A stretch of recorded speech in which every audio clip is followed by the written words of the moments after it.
Top 12 revolvers dealers can't sell in 2026. The revolver market in 2026 reveals a harsh truth. Reputation and marketing don't guarantee sales. While certain models fly off shelves, a growing list of wheel guns gather dust in dealer cases. These aren't defective firearms. Many come from respected manufacturers, yet they sit unsold, revealing fundamental gaps between what companies produce and what buyers actually want. Today, we're counting down 12 revolvers dealers struggle to move, exposing why price, features, and purpose must align with real-world needs.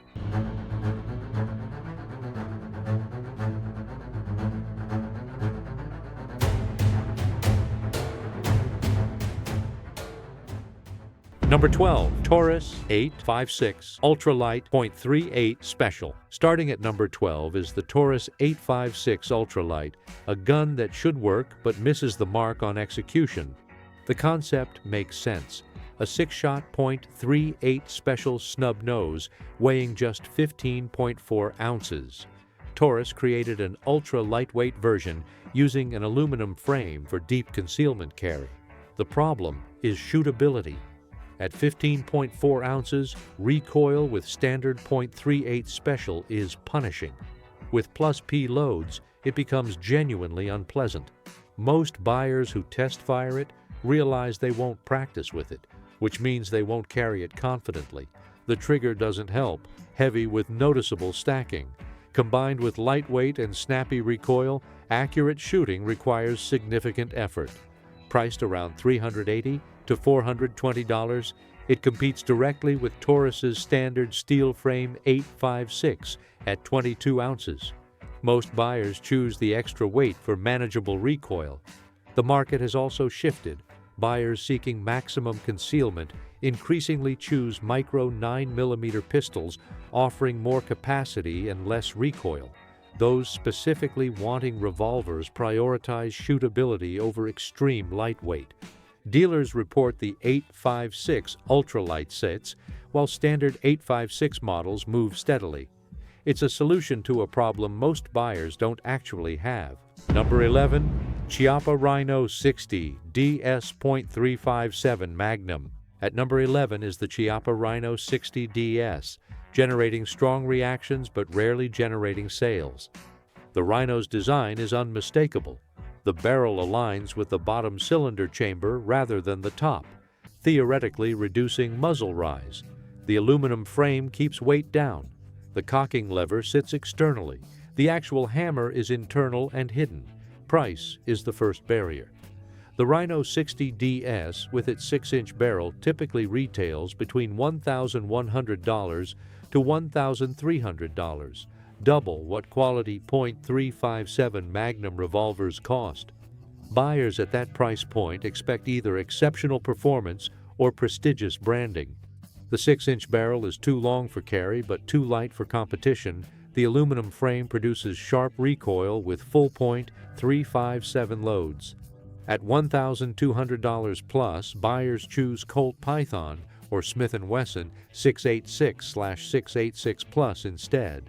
Ergonomics are polarizing. The grip angle and control placement feel alien to anyone accustomed to traditional revolvers. Dealers can't overcome this with descriptions. Buyers need hands-on experience, and many walk away afterward. The trigger is problematic. The double action is heavy with long, gritty travel. For a gun marketed on modern design, the trigger feels dated. Reliability concerns persist in buyer perception. Early Rhinos had documented timing and cylinder lockup issues. Chiappa addressed many problems, but the reputation lingers. The aesthetic is the final barrier.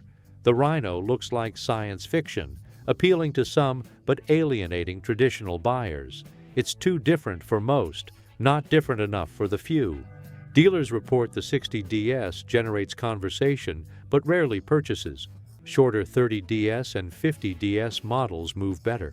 For 2026, it remains a curiosity that doesn't translate to sales. Number 10, Heritage Rough Rider .2 2LR/22 WMR Combo. Number 10 is the Heritage Rough Rider Combo Package. Individual Rough Riders sell consistently, the combo doesn't. Heritage offers the Rough Rider, a single-action .22 LR styled after the Colt SAA at $150 to $180. Combo packages include both .22 LR and .22 WMR cylinders for $200 to $230. The problem? Buyers wanting a .22 revolver almost universally want .22 LR only. The .22 WMR cylinder adds cost without meaningful value. The Rough Rider appeals to casual plinkers wanting inexpensive fun, parents buying first guns for young shooters, and budget cowboy action shooters. None prioritize .22 WMR capability. Casual plinkers want cheap ammunition, .22 LR exclusively. Youth shooters need low recoil and inexpensive practice, again .22 LR. Cowboy action requires .22 LR in rimfire divisions. The .22 WMR cylinder theoretically appeals to small game hunters, but serious hunters choose different platforms, centerfire handguns or rifles. The Rough Rider's fixed sights and heavy trigger don't inspire hunting confidence. Switching cylinders requires removing the base pin, swapping cylinders, and reinserting enough friction that most owners leave one installed permanently, making the second pointless. Dealers report standard .22 LR Rough Riders sell steadily while combos sit. The price difference is large enough that budget-conscious buyers, the core market, choose the basic model. Number 9. Rossi RP63.357 Magnum. At number 9 is the Rossi RP63, a 3-inch .357 Magnum occupying an awkward middle ground. Rossi, now owned by Taurus, has been rebuilding reputation with improved quality. The RP63 represents their versatile .357 attempt, 6 shots, adjustable sights, adequate build quality for $450 to $550. The problem, it doesn't excel at anything. Too large for comfortable concealed carry, but not substantial enough to tame full .357 loads comfortably. The 3-inch barrel limits velocity compared to 4-inch models without providing snub nose concealability.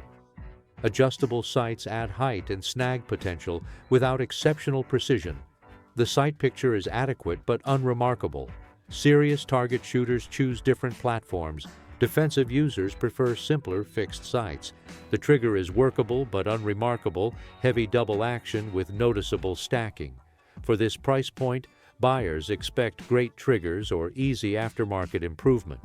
The RP63 offers neither. Market positioning is the core issue. Buyers wanting compact .357 for carry choose 2-inch models. Those wanting general-purpose .357 choose 4-inch barrels for better ballistics. 3-inch serves buyers who can't decide, a small market. Rossi's brand perception doesn't help. Quality has improved, but the name carries budget-tier associations. Buyers spending $500 often stretch to buy a Ruger GP 100 or save for used Smith & Wesson. The RP63 is competent without being compelling. Number 8. Charter Arms Pitbull .45 ACP. Number 8 is the Charter Arms Pitbull in .45 ACP, featuring innovative engineering that doesn't translate to sales.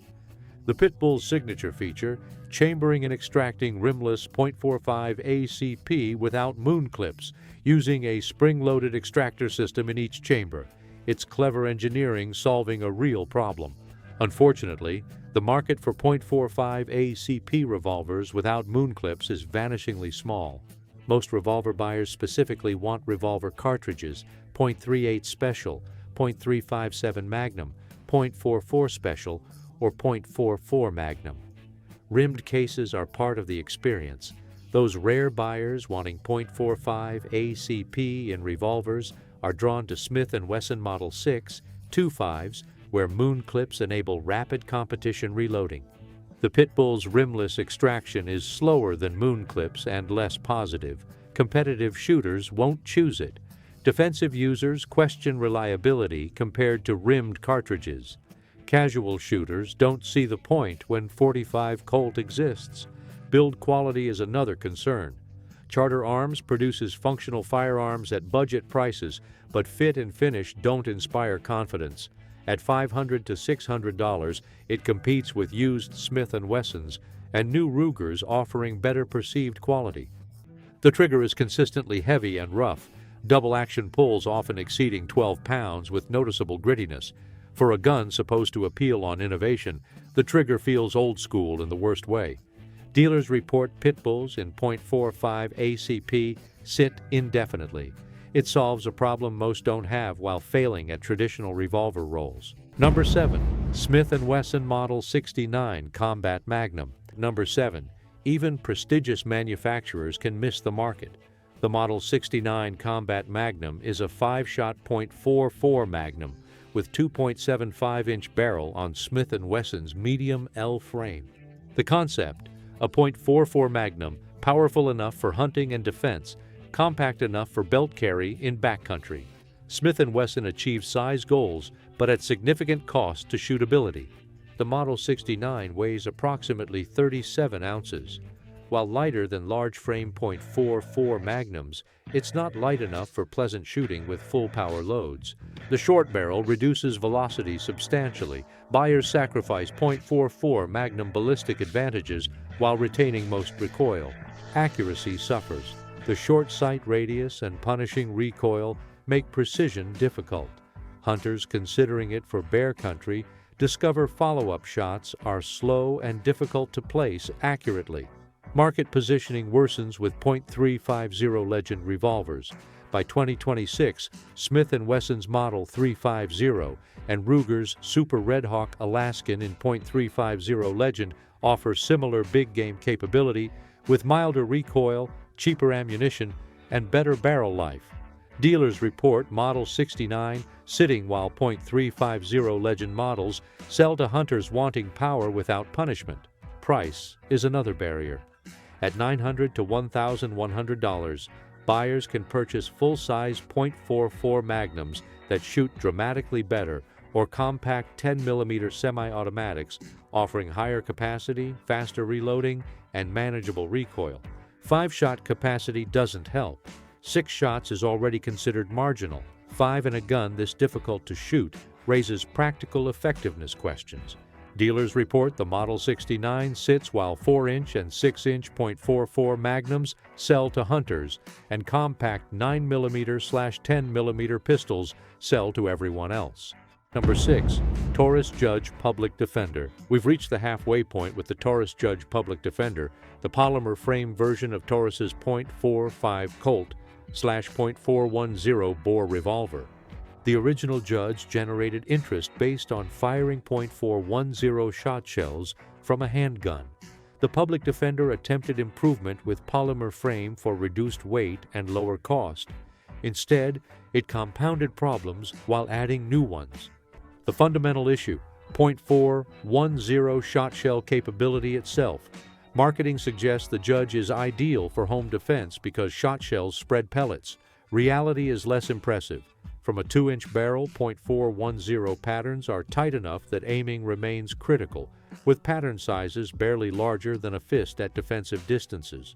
Small pellets lack sufficient penetration for reliable stopping power. The polymer frame makes shooting .45 Colt genuinely unpleasant. Lightweight and substantial cylinder diameter create significant recoil and muzzle flip. Follow-up shots are slow, and most shooters develop flinch quickly. Reliability concerns persist. The Judge's long cylinder necessary for .410 shells creates timing challenges. Some users report cylinder binding, difficult rotation, or misfires after moderate round counts. The Public Defender's size is problematic. Too large for practical concealed carry, but insufficient barrel length for effective .45 Colt hunting or outdoor use. It occupies dead space between defensive and field gun categories. At $500 to $600, it competes with excellent used revolvers from Smith & Wesson or Ruger, or quality new defensive handguns from numerous manufacturers. Dealers report Judges sometimes sell to first-time buyers attracted by marketing, but experienced shooters avoid them. Number 5. Kimber K6s DASA .357 Magnum. At number 5 is the Kimber K6s DASA, frustrating because Kimber nearly created something excellent but undermined it with questionable decisions. Kimber's original K6s, a 6-shot .357 Magnum snub-nose with exceptional build quality, found success among serious enthusiasts. The company then introduced the DASA variant, adding an external hammer for single-action capability. The DASA retails around $1,000 to $1,200, positioning it as premium defensive. The problem: the external hammer eliminates the original K6s's primary advantage, snag-free concealment. Buyers purchasing compact defensive revolvers in 2026 overwhelmingly prefer hammerless or internal hammer designs. External hammers snag on clothing during draw, particularly from concealment. They add bulk and can be painful when carrying inside the waistband. Single-action capability adds minimal defensive value. Defensive shooting happens double action. Single-action precision isn't relevant when engaging threats at typical distances under stress.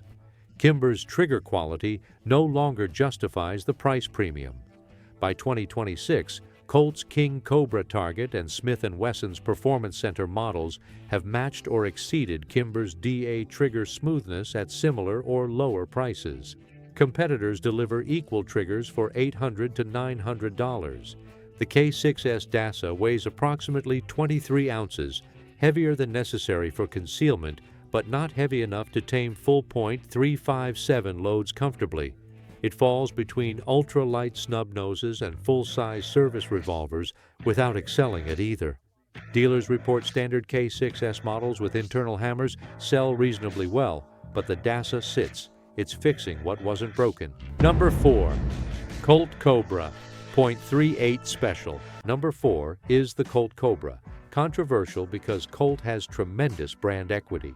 Unfortunately, brand recognition alone doesn't drive 2026 sales. The Cobra is Colt's re-entry into small-frame revolvers after years of absence. It's a 6-shot .38 Special with 2-inch barrel, stainless steel frame, and the Colt name. Price is the primary problem. The Cobra typically retails between $700 to $850, above Ruger LCR and Taurus options, competitive with lower-tier Smith & Wesson offerings, but below premium Smith & Wesson models. The Cobra's biggest problem is Colt's own King Cobra. The King Cobra uses the same frame, but chambers .357 Magnum for only $100 to $150 more. No rational buyer chooses .38 Special only when .357 capability is available for minimal additional cost. Additionally, Colt's 2024 to 2025 releases of the Viper and Blued Python have further crowded the Cobra out of the premium snub-nose space. At that price, buyers expect exceptional quality. The Cobra delivers good quality, but not $800 quality. The finish is nice, but not outstanding. The trigger is acceptable, but not exceptional. Everything is competent without being impressive. The trigger specifically disappoints. Colt has reputation for excellent revolver triggers from their Python era. The modern Cobra's trigger is serviceable, perhaps 10 to 11 pounds double action with moderate stacking, but doesn't live up to heritage. Functionality is fine. The gun works reliably, handles +P ammunition adequately, and serves defensive roles competently. Number 3. Ruger LCR .327 Federal Magnum. We're into the top 3 with the Ruger LCR chambered in .327 Federal Magnum. Heartbreaking because the concept is genuinely excellent. The market just doesn't care. The .327 Federal Magnum is brilliant. It delivers .357 Magnum level energy from smaller cases, allowing 6-shot capacity in revolvers sized for 5.38 special rounds.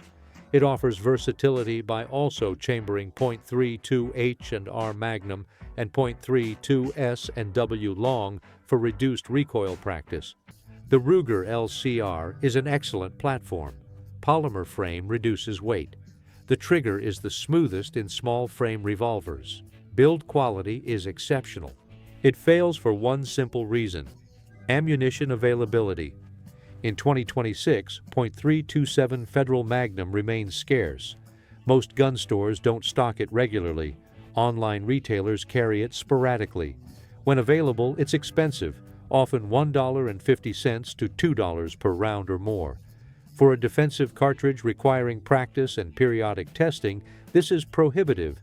Buyers shopping defensive revolvers want ammunition they can find reliably. They want affordable practice. They want confidence that if they need ammunition urgently, they can find it locally.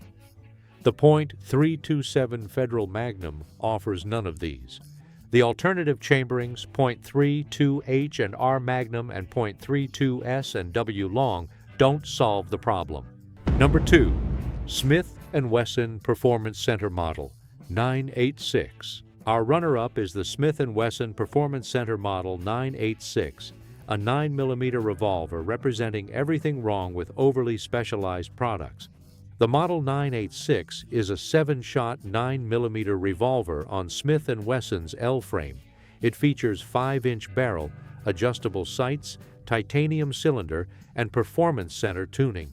It's designed specifically for competitive revolver shooting where 9mm light recoil and affordability benefit high-volume practice. Price immediately disqualifies most buyers.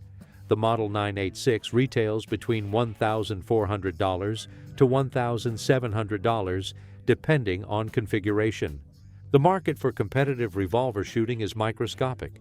Within USPSA, IDPA, and other action shooting sports, revolver divisions are the smallest categories. Within those divisions, most shooters use .38 Special or .357 Magnum because those cartridges have established competition support. The gun requires moon clips for rimless 9mm cartridges. Moon clips are thin steel rings holding cartridges together.